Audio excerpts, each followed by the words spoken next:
So the launch of Space Marines 2 is upon us, and it's time we talk about my ultimate launch tier list because, well, I love making tier lists, and it's always good to give players a little bit of direction leading into the launch of a new game because I tend to play quite a bit. Speaking of playing quite a bit, I ended up playing Space Marines 2 for about 50 hours leading into this video and pretty much played every single class and have a pretty solid understanding of how these classes fare compared to others within the game. Keep in mind, I don't believe there's a single Marine that is under B tier in this list, so just be mindful of that every single Marine is actually fairly good, but I know this game can be quite a grind. It takes me about 15 hours to max out a character, and if you're a player who doesn't have quite the amount of time that I have, it'll be kind of nice to know which characters may be worth investing into with that limited time. And while I know some players will get mad at my rankings of things, just keep in mind they're all good and you should generally play what you like. With that out of the way, let's dive into my ultimate launch tier list for Space Marines 2.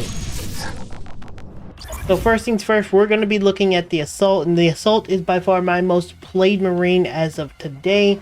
In my 50 hours of playing, because yes, I only have 50 hours in the last 3 days of playing, I play a lot, and I rank him at about a solid B. Now the reason for me ranking him at B is a combination of reasons. He does have some really awesome mobility, he has a really cool hammer, he's a really cool overall Marine, but he does have a whole host of problems that I think is a little bit glaring that a lot of players won't notice until they really get into the end game. And that mainly is that while he does have some pretty devastating AoE with his like jump back and stuff, he does have vulnerability problems. I think the biggest problem I have with him is whenever you actually go into the back line and start to use your jump pack, you actually feel very vulnerable, and unless you spec a very specific way, and even then when you do spec that way, you're actually pretty damn vulnerable, and it actually doesn't feel very good to melee things. When the cooldowns on your jetpack is not up, you actually feel kind of weak, all things considered, and you tend to lean towards your pistol kind of thing, which isn't that great. And while your melee can be very devastating if you can get the hits off, his hammer inherently isn't very good at staggering enemies without doing a very specific combo, and when you don't do that combo, which isn't really the most highest damage, you actually start to see a massive issue with his melee. He's definitely one of those Marines that you definitely want to play around your team, maybe focus around the back line whenever your teammates are distracting them, and you really want to be very careful. A really cool Marine, but definitely not the strongest in this list, and again, you'll probably notice in the end game he'll definitely fall off compared to any of the others. Next we have the Bulwark. Now the Bulwark is one of my favorite, and it is my second most played as of today, and it is a very solid Marine, and I'm ranking him S tier. I think Bulwark is objectively the best Marine in the game right now. The reason for that is very simple. His kit is very well designed.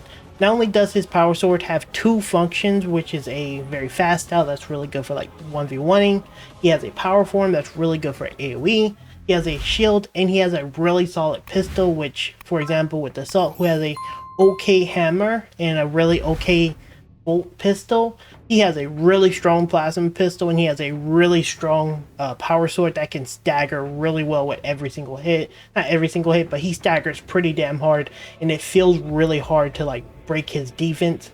He also has more base HP than pretty much every other Marine. You have the ability to drop a flag that can give allies defense, give allies offense, give allies healing, can actually deal damage with the flag, give yourself armor, make you unstoppable. It's just so much that his abilities does. On the other hand, when we're not talking about his banner, his like blocking and his parrying feels really good. He has the ability to lay down AoEs of lightning that can be used fairly reliably, like 30-second cooldowns, a minute cooldown, things like that can be like cycled out.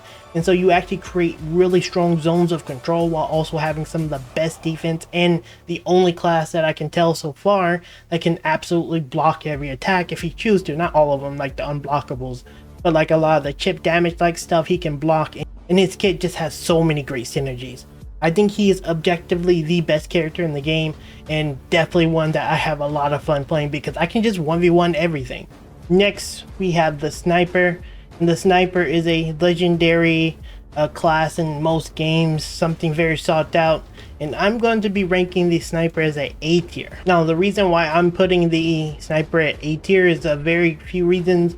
One, early on, and this is kind of what stops him from being an S tier, Early on, he does feel very weak. He is very one-dimensional in my opinion. He does one thing really good, which is why I think he's very good. Like, that's why I rank him a little bit higher. He's very good at killing specials, but he does have a weird playstyle where players may feel like they will run around with their sniper most of the time and shooting. And that's simply not the case. Majority of the time, you're going to use your sniper to take out special opponents. Maybe in tough situations, use it to, you know, give your team a little bit of like breathing room.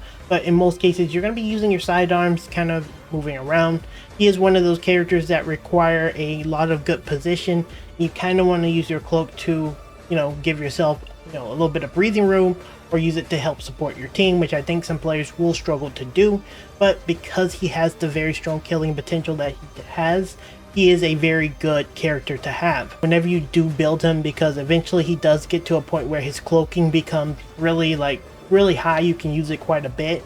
It does take a few levels to get there, and that's kind of why I rank him a little bit lower than S. So adding in his vulnerability, somewhat of a one-dimensional playstyle that he does very well, I do rank him as an A tier character.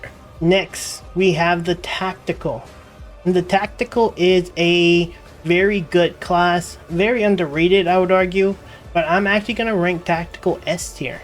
Now, I know that seems like a really high ranking, and the reason why I rank him very high is because his damage is insane. Like, he is one of the better classes at being a very good ranged character.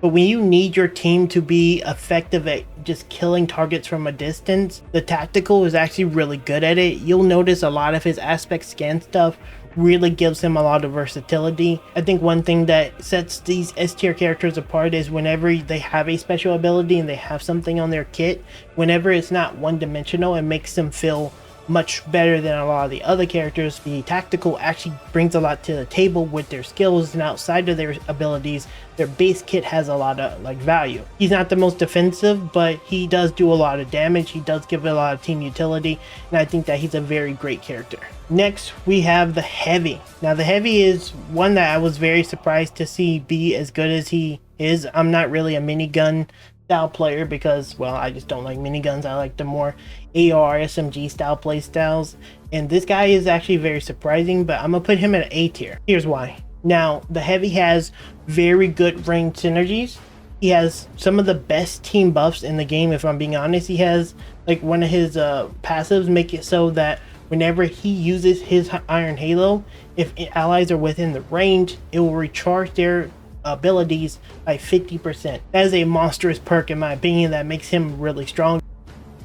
He has a team perk called Additional Supplies that give his teammates 25% more increased ammo capacity. That may not seem like the most impactful thing, but when you're playing something like a sniper, and let's say for example you have something like a Tactical in your team, a very range focused team, you can frontline for them. You're going to give them ammo because, for example, the sniper actually does have some ammo issues in my opinion early on, and you can be a little bit more versatile with your weapon, your main primary weapon, when you have him, because you're going to have 25% more ammo. You get on the front lines, you activate your Iron Halo, you protect your teammates who are sniping, and you protect the Tactical shooting, and then all of a sudden his aspect scan is off cooldown constantly, scanning the whole battlefield. The sniper is able to just maneuver a lot more and be more versatile with his cloak. You just create this situation where you're making these ranged characters better, you're protecting these ranged characters because you are someone who isn't going to really run in like front lines, because that's the Bulwark's job. Your job is to actually protect more of the backlining type characters that shoot from a distance, and he really enables that with his Iron Halo protection, his team utility. Let's say they go down, he has things that actually restore them fully to life. He himself have things that make it so whenever his Iron Halo's down, he gets more damage, and he himself inherently becomes a powerhouse that actually deals a lot of damage himself. Finally, we have the Vangard, and very similar to the Assault, they actually kind of remind me of each other in a very similar way. I'm gonna put him B tier. This is a character that is very mobile. He is the second fastest character. He has a grapnel hook that can like get in close, can deal some really good damage, but I think he's very one-dimensional. I think when it comes to the final two, the B tier, these characters are essentially the characters that you want to go to the backline and kill. I feel like the sniper can kind of accomplish this much more safer than what these two characters do. And I know I keep saying they're one-dimensional, but what I mean is whenever they don't have their special abilities, they feel kind of useless in my opinion. When the Bulwark doesn't have his special ability, he can just hit, you know, he can parry, he can get lightning auras on the ground, he can do a lot without his special ability. It complements him, it makes his kit really good, and it makes it a S tier kit, but without it, he's good. Same with the tactical. Does Aspect Scan give a ton? Yeah, it does. But does he need it? Absolutely not. He can kill really well, and he doesn't need to have the Aspects off cooldown or on cooldown. He can do it without it. Same thing for the Heavy. Does he need Iron Halo? No. It's very good. It's amazing to have, but he's gonna deal tons of damage at a range, and in a lot of cases, maybe even more, when his Iron Halo isn't on like off cooldown. So again, a character that is not dependent as much on their main special ability. Sniper, same thing. The Cloak, in my opinion, is actually more defensive than it is offensive. He accomplishes his job very well without it. The Assault, for example, is very reliant on his jump pack, and when you're not playing the jump pack, you do this clunky pistol melee thing that's not great. Vangard kind of in the same boat. Very good when he has his things off cooldown, but when it's not, he doesn't shine as much. He feels very one-dimensional, and he feels significantly worse when those skills are not off cooldown, and that's why I'm ranking him in the B tier. And there you have it. That is my ranking on all 6 classes available in Space Marines 2. I want to be very clear. I think every class has value. They bring something to the table. I really like all the Marines. I will have a build video for all the Marines, but I do think some Marines are better than others. And if you are one of those players that are looking for the best, the quote-unquote best, or you know, you just don't have as much time and you want to focus on one that you think may give you more value, then this video should have helped you out. Now I want to thank you guys for watching the video. Don't forget to like as well as subscribe for more Space Marines 2. Leave me some comments down in the comments what you think about the tier list and something I could have missed. And yeah, just like that, I'll see you in the next one very soon.